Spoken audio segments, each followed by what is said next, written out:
قال، انہوں نے کہا، صلی بنا رسول اللہ صلی اللہ علیہ وسلم ذات یوم، ایک دن حضور نے ہمیں نماز پڑھائی، امامت فرمائی، ثم اقبل علینا بوجہہ، پھر اپنا چہرہ اپنا رخ ہماری طرف کر کے آپ نے گفتگو شروع کی، فوعظنا موعظۃ بلیغۃ،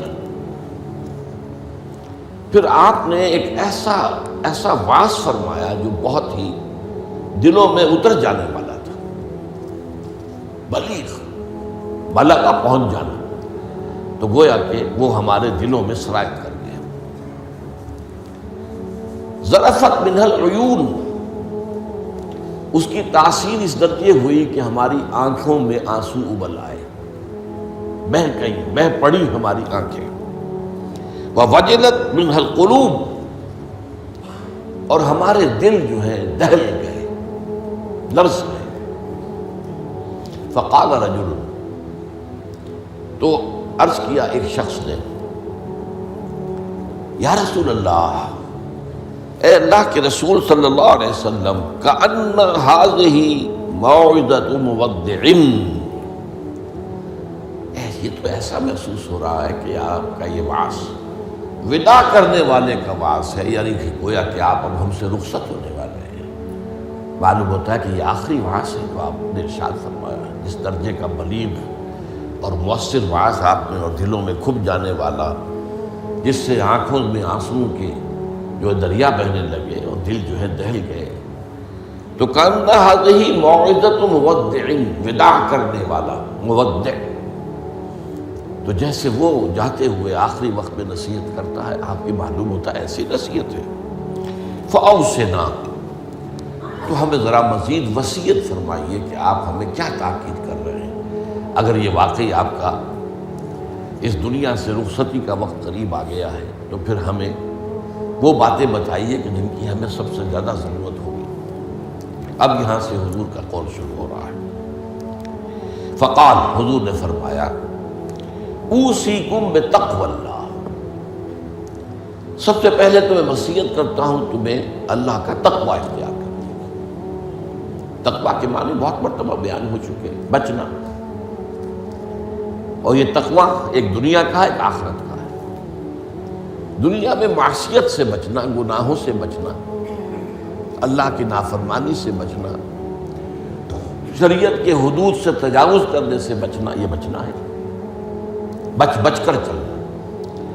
جیسے کہ کسی گھنے جنگل میں سے گزرنا پڑے انسان کو، اور وہاں کوئی پگڈنڈی بھی نہیں، کوئی راستہ بنا ہوا نہیں، اونچی اونچی گھاسیں اور درخت ہیں، اور اگر وہ امیزون کا ٹاس ہو یا کانگو کا ٹاس ہو تو درختوں سے لٹکے ہوئے بھی سانپ موجود ہوتے ہیں۔ تو اب ظاہر بات ہے کہ آدمی کس طرح چوکنا ہو کر پھونک پھونک کر قدم رکھے گا، کہیں ایسا نہ ہو کہ کوئی سانپ کنڈلی مارے بیٹھا ہو اور میرا پاؤں اس پر پڑ جائے، یا اور کسی موذی جانور کا کوئی بھٹ ہو، کوئی بل ہو اور اس میں میرا پاؤں پڑ جائے۔ تو یہ بچ کر چلنا کہ لو سانس بھی آہستہ کہ نازک ہے بہت کام، آفاق کی اس کارگاہ شیشہ گری کا، ہر سانس کا لحاظ رکھو۔ تو سب سے پہلے تو اوصیکم بتقوی اللہ، نمبر 2 والسمع والطاعۃ،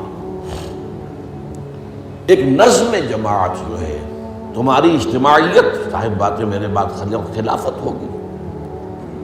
ابھی تو تم میری بات مان رہے ہو، میں اللہ کا رسول بھی ہوں، لیکن اب میرے بعد رسول تو نہیں ہوگا، نبی تو نہیں ہوگا، خلیفہ ہوگا، لیکن اس کے لیے بھی سمع و طاعت، اس کا حکم سننا اور ماننا، تاکہ رکھنے نہ پڑے، جماعتی زندگی میں افتراق نہ ہو۔ اس لیے کہ ظاہر بات ہے کہ United you stand, divided you fall. جب ڈویژن ہو جائے، اختلاف ہو جائے، تو پھر ظاہر بات ہے زوال آ جائے گا، اور یہ ہوا ہے۔ حضرت عثمان رضی اللہ تعالیٰ عنہ کی شہادت کے بعد سے وہ ڈویژن ہو گئی، شیعان عثمان، شیعان علی، اور پھر آپ کو معلوم ہے خانہ جنگی ہوئی۔ حضرت علی رضی اللہ تعالیٰ عنہ کا جو پورا عہد خلافت جو ہے وہ خانہ جنگی کی نظر ہو گیا۔ 1 لاکھ کے قریب مسلمان جو ہے ایک دوسرے کی تلواروں اور تیروں اور نیزوں سے ختم ہو گئے۔ تو ظاہر بات ہے کہ پھر زوال تو شروع ہو ہی جانا تھا۔ فرمایا والسمع والطاعۃ وإن كان عبدا حبشيا، خواہ تمہارا خلیفہ تمہارا امام چاہے ایک حبشی غلام ہو، یہ نہ سمجھنا کہ تم برتر ہو، اعلیٰ ہو، وہ ادنا ہے، وہ گھٹیا ہے، نہیں، حبشی غلام بھی ہو تو فإنه من يعش منكم بعدي فسيرى اختلافا كثيرا، اس لیے کہ تم میں سے جو بھی میرے بعد زندہ رہے گا وہ بہت کثرت کے ساتھ اختلاف دیکھے گا کہ مسلمانوں میں اختلاف ہو جائے۔ اختلاف تو حضرت ابوبکر کے زمانے بھی ہوا، بس بات ہو گئی، اختلاف رائے ہو گیا، پھر فیصلہ ہو گیا، پھر سب عمل کر رہے ہیں۔ ایسا تو کبھی ہو ہی نہیں سکتا انسانی معاملات میں کہ اختلاف نہ ہو، لیکن اختلاف میں شدت ہو جائے، میری بات لازماً مانی جائے، یہ وہ چیز ہے اعجاب کل ذی رائے برائے ہی، کہ ہر شخص جو صاحب رائے ہے وہ اپنی رائے پہ اڑ جائے اور اسی کو اچھا سمجھے، تو پھر جماعت کیسے چلے گی؟ جماعت میں تو ظاہر بات ہے کہ کثر و انکسار کرنا پڑتا ہے، اپنی رائے کو پیچھے ڈالنا پڑتا ہے، امیر کی رائے کو ماننا پڑتا ہے۔ تو فرمایا فَإِنَّهُ مَن يَعْشُ مِنكُم بَعْدِي فَسَيَرَىٰ اخْتِلَافًا كَثِيرًا۔ اب وہ آیا جو اس موضوع سے متعلق ٹکڑا ہے، فَعَلَيْكُمْ بِسُنَّتِي وَسُنَّتِ الْخُلَفَاءِ الرَّاشِدِينَ الْمَهْدِيِّينَ، تو تم پر واجب ہے کہ میری سنت کو پکڑے رکھنا اور میرے خلفائے راشدین کی سنت کو پکڑے رکھنا، یہ تاکید، ان کی سنت کو مضبوطی کے ساتھ تھامے رکھنا۔ المہدیین، یہ جو خلفائے راشدین ہوں گے یہ مہدی ہوں گے، مہدیین ہدایت یافتہ ہوں گے۔ تمسکوہا وعضوہا بالنواجذ، دیکھو میری سنت کو اور میرے خلفائے راشدین کی سنت کو اپنے دانتوں سے پکڑ کر رکھو۔ یہ کچلیوں کے دانت جو ہوتے ہیں کسی شے کو پکڑنے کے لیے، درندوں میں آپ کو معلوم ہے یہ لمبی ہوتی ہیں کچلیاں، یہ چونکہ زندہ گوشت کو پھاڑنا ہوتا ہے، زندہ جانور کو یہ کچلیاں ہی ہوتی ہیں جو ان کو پھاڑتی ہیں، یہ آگے کے دانت کی کام نہیں کر سکتے۔ ہمارے ہاں چونکہ اب انسان جو ہے کچا گوشت نہیں کھاتا تو کچلیوں کی اتنی ضرورت نہیں ہے، تو چھوٹی رہنی ہے، نشان تو ہے۔ تو فرمایا عضوا علیہا بالنواجذ، اپنی کچلیوں سے، دانتوں سے اسے پکڑ لو۔ وَإِيَّاكُمْ وَالْمُحْدَثَاتِ الْأُمُورِ، اور دیکھو ہرگز نئے پیدا ہونے والے معاملات کی پیروی نہ کرنا، یہ بدعت ہے۔ میں پچھلی مرتبہ بیان کر چکا ہوں، بدعت اور محدثہ، بدعہ محدثہ یہ ہم معنی الفاظ ہیں۔ وَإِيَّاكُمْ وَالْمُحْدَثَاتِ الْأُمُورِ فَإِنَّ كُلَّ مُحْدَثَةٍ بِدْعَةٌ وَكُلَّ بِدْعَةٍ ضَلَالَةٌ، اس لیے کہ ہر نئی پیدا شدہ چیز بدعت ہے اور ہر بدعت گمراہی ہے۔ میں نے اس اعتبار سے آپ کو یاد ہوگا کہ بدعت کے جو اسباب پیدا ہیں وہ بھی کل پچھلی مرتبہ بیان کیے تھے۔ بدعت کا ایک سبب یہ ہوتا ہے کہ جب دین کا ہمہ گیر تصور سامنے نہیں رہتا، دین کے ہمہ گیر تصور میں عبادات بھی ہیں، معاملات بھی ہیں، اور معاملات کی اہمیت زیادہ ہے۔ معاملات کی کوتاہی کو اللہ معاف نہیں کرے گا، عبادات کی کوتاہی کو اللہ معاف کر دے گا، وہ تو اللہ کے لیے ہے نا۔ تو اللہ تعالیٰ تو بہت معاف فرمانے والا ہے، یہ انسانوں کا حق اللہ کیسے معاف کرے گا؟ آپ نے کسی کا حق مارا ہے تو اس کا حساب کتاب تو ہو کر رہے گا، یا تو آپ کے کچھ برے اعمال، اس کے کچھ برے اعمال، گناہ آپ کے حساب میں آئیں گے، اور یا آپ کی کچھ نیکیاں ہوں گی تو وہ دے دی جائیں گی اس کو جس کا کہ حق آپ نے مارا۔ وہ گیو اینڈ ٹیک وہاں ہوگا، کریڈٹ ڈسکریڈٹ جو ہے وہ ہوگا، کریڈٹ اور ڈیبٹ وہ ہو کر رہے گی۔ اب تیسری چیز اور ہے، عبادات، معاملات، اور سب سے اوپر اللہ کے دین کو غالب کرنے کی جد و جہد۔ یہ ہم نے حضرت معاذ کی حدیث میں پڑھا ہے، وَضَرْبَتِ السَّلَامُ مِنْ الْجِهَادُ فِي سَبِيلِ اللَّهِ۔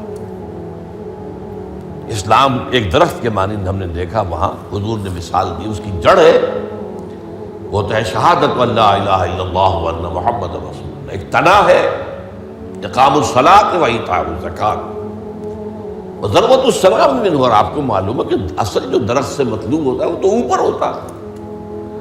ٹھیک ہے، بعض درختوں کی لکڑیاں بھی کام میں آ جاتی ہیں، جلا کے بھی لیتے ہیں یا وہ اس سے فرنیچر بن جاتا ہے، لیکن اصل جو ہے پودا لگایا ہے تو پھول کے لیے، پودا لگا درخت لگایا تو آم کے لیے، وہ کہاں ہوتا ہے؟ وہ تو جڑ میں تو نہیں لگتا، وہ تنے پر نہیں لگتے، وہ تو اوپر۔ تو وہ جو چوٹی ہے وہ جہاد فی سبیل اللہ ہے۔ اب کچھ لوگوں کی زندگی سے یہ جہاد خارج، انہیں تصور ہی نہیں کہ یہ بھی کوئی فرض ہے، باطل کے نظام کے تحت آرام سے رہ رہے، پاؤں پھیلا کر سوتے ہیں، اپنا پروفیشن، اپنا کاروبار، اپنا دھندا، انہیں اس سے غرض ہی نہیں کہ ہو کیا رہا ہے ماحول میں، اللہ کے دین کو کیسے اس کی دھجیاں بکھیری جا رہی ہیں، شریعت کو کیسے پامال کیا جا رہا ہے، دین میں کیسی تبدیلیاں کی جا رہی ہیں، انہیں فکر ہے۔ تو ادھر سکڑ کر آ گئے۔ اور کچھ لوگ وہ جو معاملات کو بھی چھوڑ بیٹھے، کاروبار میں تو سود کیا کریں، لینا ہی ہے، دینا ہی ہے، بینک سے روپیہ لیے بغیر کاروبار کیسے بڑھائیں، کارخانہ تو لگانا ہی ہے، تو بینک سے تو قرض لینا ہی ہے، چھوٹے مکان میں کیسے رہوں، بڑی حویلی تو بنانی ہی ہے، بعض جو ہے بینک سے قرضہ لینا ہی ہے، یا اسی طریقے سے اور کا معاملات کے اندر جو ہے وعدہ خلافی ہو رہی ہے، جھوٹ ہے وغیرہ وغیرہ، دھوکہ ہے۔ اب وہ دین سکڑا، ایک حصہ اقامت دین کی جد و جہد خارج از بحث، معاملات اس کے اندر بھی کمی، تو اب سارا جو گاڑھا پن ہے وہ عبادات میں آ گیا۔ میں نے مثال دی تھی آپ کو کہ ایک تشلا ہوتا ہے نا، اس میں پانی بھرا ہوا ہے، 1 انچ اونچا ہے، 2 انچ اونچا ہے، اسی کو آپ کسی جار میں ڈال دیجئے وہ 1 فٹ اونچا ہو جائے گا۔ تو جب آپ نے یہ بیس اس کا تنگ کر دیا، نہ اقامت دین کی جد و جہد رہی اور نہ معاملات کی پیروی رہی، تو سارا زور اب عبادات، ہر سال عمرہ فرما رہے ہیں، کمائی حرام کی ہے۔ کچھ لوگ ہیں بڑے فخر سے کہتے ہیں ہر سال حج کو جاتا ہوں، اور میرا مصلی مقرر ہے پہلی صف کے اندر، وہاں شرطوں کو رشوت دیتے ہیں اور وہ ان کے مصلی محفوظ رکھتے ہیں، سمجھتے بڑی نیکی کا کام کر رہے ہیں۔ حالانکہ دیکھیے، میں خاص طور پر آپ کو بتا دوں، حضور صلی اللہ علیہ وسلم نے جو عمرہ قضا تھا صلح حدیبیہ کے بعد ہوا، اس کے بعد کوئی عمرہ نہیں کیا۔ سن 8 ہجری میں مکہ فتح ہو گیا، اس کے بعد تو آپ بادشاہ تھے، اب کون روکنے والا تھا؟ کوئی عمرہ نہیں کیا۔ وہ ساری جد و جہد دین کو غالب کرنے کے لیے ہو رہی ہے، آپ کا سارا وقت اس میں لگا ہوا ہے۔ پھر حج نہیں کیا، سن 8 میں رمضان میں مکہ فتح ہو چکا ہے، آپ حج کر سکتے تھے، سن 9 میں بھی نہیں کیا۔ قافلہ جو ہے حجاج کا وہ بھیج دیا، مدینے سے روانہ کر دیا، حضرت ابو بکر کو امیر الحج پر خود دی گئی۔ صرف ایک حج ہے، وہ آخری حج جسے ہم حجۃ الوداع کہتے ہیں۔ اس سے سمجھنا چاہیے ریشیو پروپورشن دین میں کیا ہے، واٹ از واٹ، کس چیز کی کیا قدر و قیمت ہے، کون سی چیز کتنے درجے میں مطلوب ہے۔ یہ جب جو ہے جیسا کہ میں نے کہا یہ دین کا تصور سکڑے گا تو عبادات، اور یہ عبادات خلوص کے ساتھ ہو رہی ہوں گی، اور ان عبادات کے اندر تشدد بھی ہوگا اپنے اوپر، اور مبالغہ ہوگا، بڑھاتے چلے جائیں گے، اور یہاں تک کہ اس میں بدعات ایجاد ہو جائیں گی۔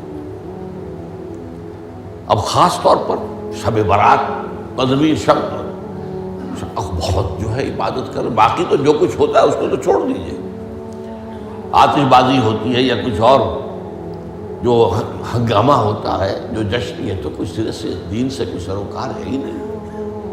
لیکن خاص طور پر اس رات کو مقرر کر لیا، حالانکہ کوئی قوی احادیث موجود نہیں ہے۔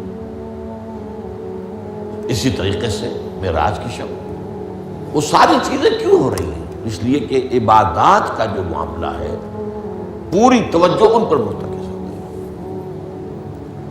اچھا، دوسرا مسئلہ کیا ہوتا ہے؟ عبادات میں بھی ایک ہے ان کا ظاہر رسم، ایک ہے باطن روح۔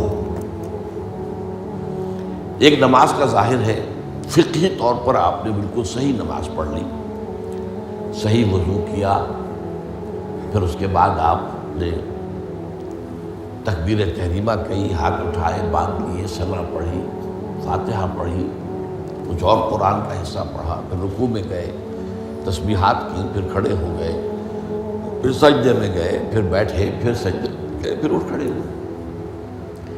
یہ جو رسم نماز ہے، اس کی ظاہری شکل، رسم کہتے ہیں ظاہری شکل رہ گئی، رسم ازاں روح بلالی نہ رہی، فلسفہ رہ گیا، تلقین غزالی نہ رہی۔ اب اگر اسی پر توجہ مرتکز ہو جائے گی تو روح دین کی طرف سے توجہ ہٹ جائے گی۔ اس ظاہر کے بارے میں تو بڑی نیند میخ ہوگی، چھوٹی چھوٹی باتوں کے اوپر اختلاف ہو جائے گا، من دیگرم تو دیگری، یہ کیا کیا تو نے؟ آمین زور سے کہہ دیا، یہ ہماری مسجد میں آیا کیسے تو؟ آئندہ جرات نہ کرنا، ٹانگیں توڑ دیں گے۔ یہ کیا رفع یدین کر رہے ہیں؟ چھوٹی چھوٹی چیزیں، بڑی چیزیں سب ہضم، لکڑ ہضم، پتھر ہضم، سود ہضم، جھوٹے کاروبار سے آنے والی آمدنی ہضم، یہ اختلافات ہضم نہیں ہوتے۔ اس میں پھر رسومات کا اضافہ ہوگا، رسومات پر رسومات، رسومات پر رسومات۔ اب اسی کی ایک مثال ہے، شادی بیاہ کے لیے رسمیں کتنی ہو گئی۔ ہم نے تحریک شروع کی، اللہ کا شکر ہے، کچھ چرچا ہے۔ بھائی نکاح مسجد میں کرو، لڑکی والوں کے ہاں کوئی دعوت طعام اس کا ثبوت نہیں ہے۔ دعوت طعام ایک ہے اور وہ دعوت ولیمہ ہے لڑکے کی طرف سے، اس کا گھر آباد ہوا ہے، وہ اپنی خوشی منائے، سیلیبریٹ کرے اپنے دوستوں، یہ ثابت ہے، اس کی تاکید ہے۔ باب الولیمہ حدیث کی کتابوں کے اندر پورا باب ہے، باقی اور کوئی نہیں۔